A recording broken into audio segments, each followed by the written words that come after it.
Welcome, students. Today we are going to start the second chapter of the book Beehive, and the chapter is The Sound of Music. Now, this chapter has two parts, and we will start first with the first part, which is Evelyn Glennie listens to sound without hearing it. Now, the story is about the girl named Evelyn Glennie who has an issue with hearing. She cannot hear, but still she turns out to be an amazing musician. So let's begin the chapter. Rush hour crowds jostle for position on underground train platform. Jostle means push roughly. Now एक platform है जो underground platform है, वहाँ पे बहुत सारी भीड़ इकट्ठा हुई है, बहुत ही जो बिजी आवर्स है उसमें, और जो सब एक दूसरे को इधर उधर धकेल रहे हैं अपनी जगह लेने के लिए. A slight girl looking younger than her 17 years was nervous yet excited as she felt the vibration of the approaching train. Now in that platform, उस प्लेटफॉर्म में एक छोटी सी लड़की है जो 17 साल से थोड़ी छोटी है. वो कैसी है? वो बहुत नर्वस है लेकिन एक्साइटेड भी है. और क्यों एक्साइटेड है? क्योंकि उसे जैसे ही ट्रेन आ रही है उसका जो वाइब्रेशन है प्लेटफॉर्म में वो उसे फील हो रहा है.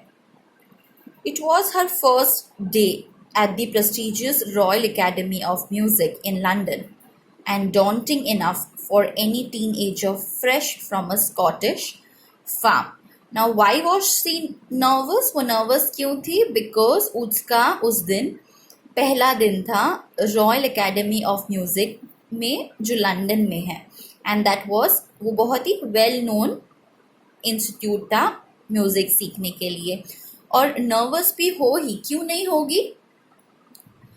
बिकॉज वो जितनी यंग थी, जितनी छोटी थी उस एज के लिए, वैसे टीनेजर के लिए जो बहुत ही नई नई बाहर निकली है, स्कॉटिश फार्म से है, मतलब वो स्कॉटलैंड के किसी गांव से बिलोंग करती है, उसके लिए इतनी बड़ी जगह जाना बहुत ही फ्राइटनिंग था. But this aspiring musician faced a bigger challenge than most. She was profoundly deaf. But जो एवलिन है, she is an aspiring musician, मतलब वो अपना करियर म्यूजिक में बनाना चाहती है, लेकिन औरों की तरह उसके सामने बहुत बड़ा चैलेंज था जो दूसरे नॉर्मल लोगों में होता है. उसका चैलेंज क्या था? She was deaf. Evelyn Glennie's loss of hearing had been gradual. Evelyn का जो हियरिंग लॉस था, जो वो धीरे धीरे उसका जो सुनना बंद हो रहा था, वो बहुत ही धीरे धीरे शुरू हुआ. Her mother remembers noticing something was wrong when the 8-year-old Evelyn was waiting to play the piano. अब उसकी मॉम के बारे में बात हो रही है.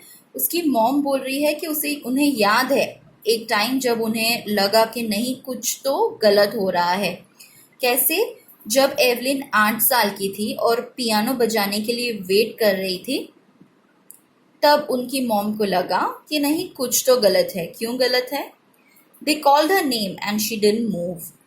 वहाँ पे उन्होंने एवलिन का नाम लेके बुलाया, लेकिन एवलिन सुन ही नहीं पाई. I suddenly realised she hadn't heard, said Isabel Glennie. Evelyn की मम्मी का नाम क्या है? Isabel Glennie. और वो क्या कहती है कि मुझे तब अचानक से रियलाइज हुआ कि एवलिन तो सुन ही नहीं पा रही है. For quite a while Evelyn manage to conceal her growing deafness from friends and teachers. बहुत लंबे टाइम तक एवलिन अपने दोस्तों से और अपने टीचर्स से छुपाती रही कि उसे सुनने में दिक्कत हो रही है. But by the time she was 11, her marks had deteriorated and her headmistress urged her parents to take her to a specialist.